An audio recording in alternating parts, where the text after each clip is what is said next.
साल हम आज़ादी का 75वां अमृत महोत्सव मना रहे हैं। मैं आज आपको हिंदुस्तान के इतिहास की ऐसे अनसुने प्रसंग लेके आया हूँ, सुन के आपका दिल खुश हो जाएगा। बात है 26 जनवरी 1944 रंगून की। नेताजी आज़ाद हिंद फौज के लिए निधि इकट्ठा कर रहे थे, पैसा इकट्ठा कर रहे थे, और उन्होंने उस समय म्युनिसिपल स्कूल के प्रांगण में बहुत बड़ी एक जनसभा बुलाई थी। लोग दूर दूर से उनको सुनने आए थे और नेताजी ने 2 घंटे तक जो अपना बात रखी, लोग उनको सुन के दिल विभोर हो गए। और उस समय नेताजी ने कहा कि मेरे गले में जो माला है अभी वो सूखी नहीं है, और मैं चाहता हूँ कि ये सूखने से पहले इसी मुहूर्त में इसकी बोली लगाई जाए और वो पैसा आज़ाद हिंद फौज के काम आए। और जब बोली लगनी चालू हुई, आप ताज्जुब करेंगे, उस समय रंगून के बड़े बड़े गण्यमान्य लोग वहाँ बैठे थे। और पहले शुरुआत हुई, किसी ने 1 लाख बोला, फिर एक हरगोविंद जी करके एक सिख भाई थे, उन्होंने 1.5 लाख बोला। उसके बाद 2 लाख, एक ब्रजलाल जी करके बहुत बड़े व्यवसायी थे, उन्होंने 2 लाख। बोली बढ़ती रही, फिर 2.5 लाख, इन्होंने बोला 3 लाख, फिर ब्रजलाल जी ने बोला 5,10,000, फिर कोई 1-2 धन कुबेर और थे, उन्होंने बोला $5.5 लाख, किसी ने बोला $6 लाख, और लास्ट में ब्रजलाल जी ने बोला $7 लाख। अब वो हरगोविंद जी वहाँ से, जो सिख भाई थे, वो शुरू से वहाँ से देख रहे थे, अब उनका मन रहा नहीं गया, तो उनके पास जो खड़े थे उन्होंने बोला भाई अगर लेनी है तो बोलना पड़ेगा, तो बोलो। तो बोला नहीं, मैं जाके नेताजी से बात करता हूँ। वो गए नेताजी के पास और नेताजी को बोला कि नेताजी, मेरे पास सिंगापुर में एक घर है, मेरे पास गैरेज में 8 गाड़ियाँ हैं, मेरी लगभग 3.5 से 4 लाख जमा पूंजी है, और मेरे जो घर हैं मैं पूरे के पूरे आज़ाद हिंद फौज को देता हूँ। हो सकता है 7 लाख से थोड़े ज़्यादा ही होंगे, इससे ज़्यादा अभी मेरे पास कुछ नहीं है, पर आप कृपा करके ये मेरे को दे दीजिए।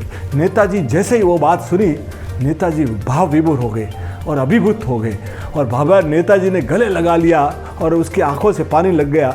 ब्रजलाल जी आए तो वो बोले मेरा है, तो नेताजी ने उनको शांत किया कि ये तो नंगा फ़कीर हो चुका है, इसके ही रहने दो।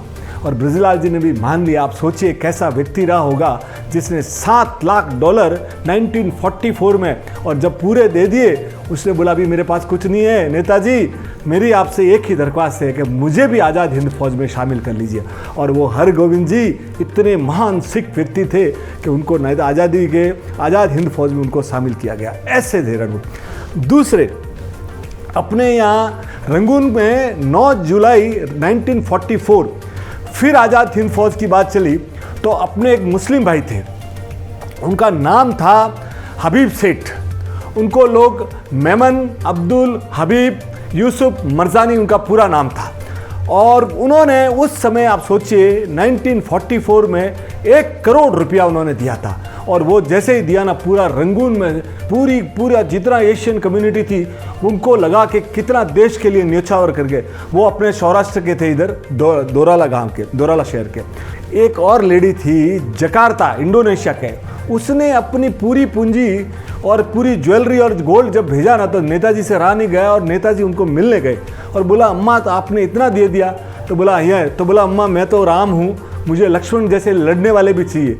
तो उस माँ ने अपना बेटा भी आज़ाद हिंद फौज को दिया था, और वो बेटा बाद में आज़ाद हिंद फौज में शहीद हो गया था।